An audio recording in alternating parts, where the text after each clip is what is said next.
মনে হচ্ছে এদেশে যুদ্ধটা আওয়ামী লীগের বিরুদ্ধে না, বিএনপির বিরুদ্ধে শুরু হয়ে গেছে। আপনাদের মধ্যে কিংবা আপনাদের নামে কিছু কিছু সন্ত্রাসী সারা বাংলাদেশে এমন কোন অপকর্ম করতেছে যেটা বদনাম বিএনপি এখানে আসতেছে, অথচ তারা কেউ বিএনপি করে না। তারা মনে প্রাণে বিএনপি করে না। যারা বিএনপি করে তারা এই দেশের মানুষকে রক্ষা কবচ হিসেবে কাজ করছে। বিএনপির সন্তান, বিএনপির ছেলেরা, খালেদার সন্তান, খালেদার সন্তানেরা কখনো অপকর্ম করতে পারে না। এই কথাটি মাথায় রাখবেন।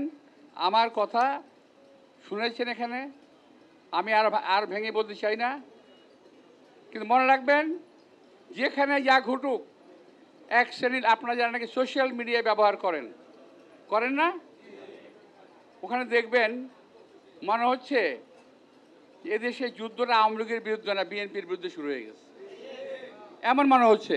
কেন মনে হবে এরকম মানুষের? বিএনপি অত্যন্ত জনপ্রিয় দল, অত্যন্ত জনপ্রিয় দল। 17 বছর রোদে ঘামে ভিজে পুড়ে জেলে গিয়ে খাঁটি সোনা হয়ে গেছে এই বিএনপি।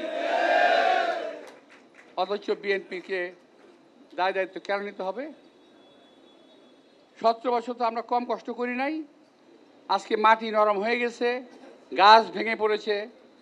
এই মাটি নরম হওয়ার জন্য বিএনপির অনেক অবদান আছে। এই কথা অনেকেই ভুলে গেছেন, বলতেই চান না। আরে ভাই, আমরা যে আমাদের তো বয়স হয়েছে, হ্যাঁ আমাদের বয়স হয়েছে, বুড়া হয়েছে, মৃত্যুর বয়স এসে গেছে আমাদের, কিন্তু তাই বলে কি আমাদের জেলখানা থেকে মাফ করছে কেউ? জেল মাফ করে নাই। সুতরাং আপনি কথা মনে রাখবেন, দলের যদি প্রেস্টিজ না থাকে, আমার নেতার যদি প্রেস্টিজ না থাকে, আপনারও কোনো প্রেস্টিজ থাকবে না। এই কথাটা মনে রেখে যার যার এলাকা, আমি বহুবার বলেছি, আজও বলি, যার যার এলাকায় গিয়ে শান্তিপূর্ণভাবে সবাইকে রাখার চেষ্টা করবেন। যদি, আমি আবার বলছি, যদি ঢাকা শহরে, বিশেষ করে ঢাকা শহর, বাংলাদেশ সহ বিশেষ করে আমাদের অফিস যে এলাকায় আছে, মতিঝিল, রমনা, শাহবাগ, সব কিছু মিলে যারা আছে, এই পাড়ায় যারা কেউ যদি কোনো রকম মাতাব্বরি করতে চান, যদি আমার কানে আসে, আল্লাহর কসম করে বলছি, তাকে ওখানে ছাড়া হবে না, কাউকে ছাড়া হবে না।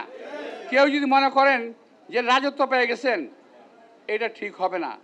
এটা রাজত্ব নয়, অনেক কষ্টের ফসল আজকে আমাদের এই অবস্থা। অনেক কষ্টের ফসল দেশনেত্রী বেগম খালেদা জিয়ার মুক্তি, অনেক কষ্টের ফসল আমাদের নেতৃবৃন্দের মুক্তি।